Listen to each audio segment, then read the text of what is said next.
бір кезде қорқып қалады, ол жақтан ағылшын жаман немесе көп түлек бізде мамандықты таңдаған кезде көп ойланады, толғанады, бірақтан да сол мамандықты оқуға арналған универді таңдауда өте аз уақыт құртады. Неге? Сосын барып ойланады, неге мен бұл универді таңдадым? Бұдан да күшті универ бар екен ғой деген секілді қателер жатады. Және де мен де мамандықтан бөлек университет таңдау барысында маған ең маңызды нәрсе орта болды. Ортамды өзгерткім келді. Және де сол себепті мен өз университетін таңдаған болатынмын. Барлықтарыңа сәлем, менің есімім Сабрагерім Романқызы. Бүгін саған өз универімді қалай тәуекелмен таңдағанымды және қандай критерий қойғанымды сенімен бөлісетін боламын. Олай болса, кеттік. Жаңа айтып кеткендей, менің бастапқы критериім ол орта болды дедім. Орта ол өте үлкен сенің өміріңе, әсіресе университетке саған өте қатты рөл атқаратын нәрсе деп айтуға болады. Және де сонымен қатар езуда өте көп еркіндік беріледі. Яғни сен өз уақытыңды қалай жұмсайтыныңды, қандай клубтарға кіру арқылы жұмсайтыныңды жалпы өзің білесің. Және де сонымен қатар СДУ университетінде бұндай еркіндікпен қатар сенде өте үлкен жауапкершілік болады. Яғни сен ортаңды өзің таңдайсың, олармен уақытты өзің таңдайсың деген секілді өткізетін уақытыңды. Сондай секілді нәрсенің барлығы бізге болашақтағы өз таңдауыңды өзің жасауға тіптен бірден бір әсер ететін нәрсе деп айтсақ болады екен. Келесі мендегі критерий ол бізде ағылшын тілі болды. Мен де басында қорықтым, өйткені менде ағылшын тілі прям вау болған жоқ. Және де соған мен тәуекелмен тіптен ағылшын жақсарып кетер, ортамды ағылшын білетін адамдармен толықтырамын деген секілді нәрселер бойынша ағылшынды тәуекел таңдаған болатынмын. Басында әрине қиын болды, сабақтарға кірісіп кету деген секілді нәрселер болды. Бірақ уақыт өте келе оның барлығына үйрендім. Және де бұның барлығы маған не нәрсені түбінде түсіндірді, яғни қорықпау керек, тәуекел жасау керектігін үйреткен болады. Барлықтары көбісі біледі, негізінде СДУ-дің сабақтары қиын деп жатады. Бірақ мен де оның нәрсені біліп келдім. Яғни бізде расписание өзіміз құратын болатын, порталмен қиындықтар болып қалуы мүмкін деген секілді. Бірақ оның ешқайсысы негізінде қатты кедергі келтірген жоқ. Лично өзіме, неге өйткені мен қазірдің өзінде шамшырақты ұсынып жатқан дүниемді өзім істейтіндіктен жоспар құру арқылы бұл жақтағы жаңағыдай басқа жақта рубежка деп айтады, біз жақта метка, квиз деген секілді дүниелерден сүрінбей өтуге және де әрқайсысын жеке уақыт бөлуге арнаған болатын. Сондықтан бұл нәрселер маған қатты бір қиындық соқтырған жоқ. Және де келесі нәрселер ол орта деп айттым, ағылшын тілі деп айттым. Сонымен қатар сенің дамуыңа үлкен мүмкіндіктер сыйлайтын орта. Яғни сенде клубтар бар. Клубтар дегеніміз ол сенің дамуыңа кез келген өте көп клуб бар СДУ-да, соның кез келгеніне кіріп өзіңнің қалаған жағыңды дамытсаң. Мысалы, мен дебат клубына кірдім.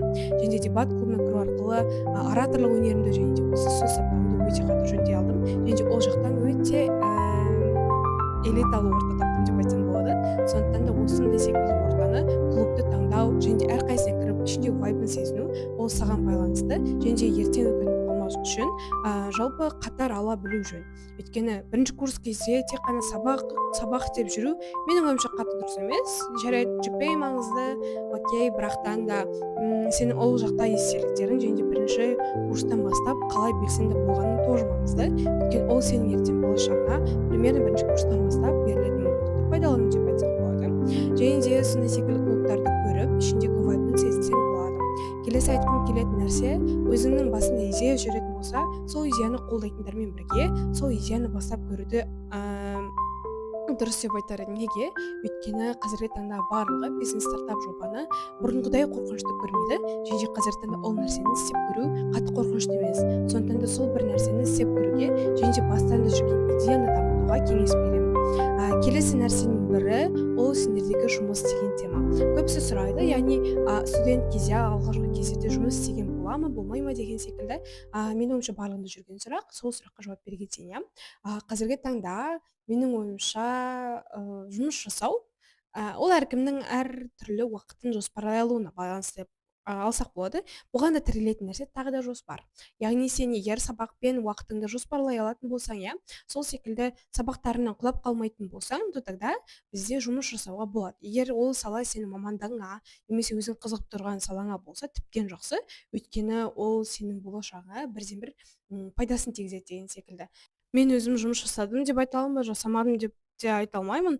Өйткені мен өзім қалаған нәрсені дамыта алдым да. Яғни шамшырақ жүйесін дамыттым және де соның арқасында оқушыларға жай ғана пайдалы болу мақсатында осы бір нәрселерді атқару арқылы бұл нәрсе менің бір сүйікті ісіме айналып кетті десем болады. Сол секілді өзіңнің сүйікті ісіңді табатын болсаң, жұмыс жасау сенің бір өміріңе қатты бір кедергісін келтірмейді. Жай ғана бір хоббиіңді дамытып жатқан секілді дүниелер болуы мүмкін.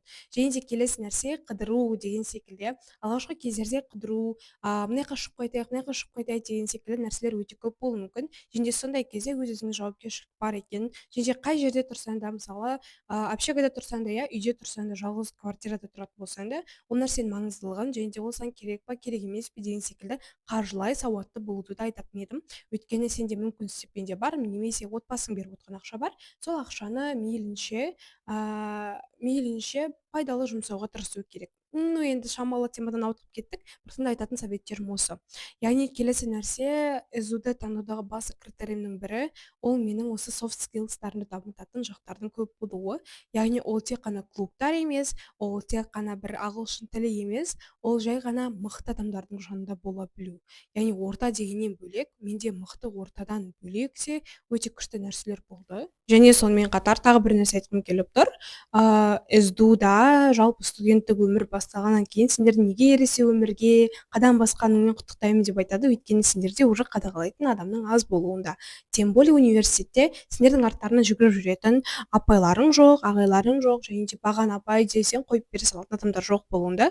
Яғни сен әрқайсысы үшін өзің тырысатындығында. Бір балл үшін де, стипендияда қалу үшін, оқудан шығып кетпеу үшін де, және де повышкаға шығу үшін де сен каждый балға тырысасың, каждый балға жұмыс жасайсың деген секілді. Соның барлығы сені бұйырса еңбекқорлыққа тәрбиелейтіндігінде, және де қиын универге түсу сенің білімге деген сапаңды соғұрлым артқыза беретіндігінде. Сондықтан да мен айтқым келетін тағы да дүние, универ таңдайтын кезде маңызды критерийлар болу керек. Яғни сен үшін маңызды критерий, ол мысалы орта болмаса да, ол достар табу болмаса да, ол ағылшын тілі болуы мүмкін. Ол сенің қалай айтсақ болады, бір софт скиллстарын дамыту болуы мүмкін. Сондай секілді өзіңнің критерийларыңды жазып шығып, соған сай университетте топовый университетті таңдаудан қорықпасаң өте керемет болады. Және де бұл таңдауды ешқашан ертең қалай айтсам өкінбейсің. Және де сондай секілді дүниенің барлығын ешкім айта бермейді. Негізінде универдің шындықтарын, универ шындықтары дегенде қалай, универде болатын реальностьтарды көп айта бермейді. Сондықтан да универге түсу ол күшті екен, немесе еркіндік екен деген секілді уақытыңды текке құртудан гөрі жоспарлап, сол секілді нәрсенің барлығын үйренуге кеңес беремін. Ал егерде 11 сынып бойы жоспар құра алмай, сол күйі кетемін деп уайымдап жүретін болсаң, уайымдама. Мен саған өзімнің шамшырақ марафонымды ұсынамын. Яғни өзім қазір құрып жүрген жоспарларымды және де осы 70-тен аса оқушымды 1 жыл бойы дайындаған жоспарларының құпиясымен бөлісетін боламын. Төменге шамшырақ деп жазып кетсең, мен сенімен өзім байланысатын боламын. Және де айтқым келетін нәрсе, жоспарсыз еркіндікке кету, жоспарсыз бір нәрсені қалап істеу, ол шыны керек артында өкініш қалып кетуі мүмкін. Өйткені жоспарлаған нәрсенің артында бәрібір тұрақтылық тұратындығында, дисциплинаның мықты болуында. Егер сен сабағыңның GPA-ң мықты болған қаласаң, бірнеше саланы қатар алғың келсе де, бірнеше саланың емес, бір саланың да мықтысы болу үшін де бәрібір тұрақтылық пен дисциплина керек екенін айтқым келеді. Сондықтан да әлі де дисциплина құруға және де сабақ басталмай тұрып қиындықтан кейін барып үйренгенше лучше жазда құрып үйреніп алуға кеңес беремін. Сондықтан да төменге шамшырақ деп жазып кет, және де Instagram аккаунт арқылы шамшырақтың қандай екенін және де үздіктеріміздің нәтижесімен тағы да бөлісіп кетсең болады.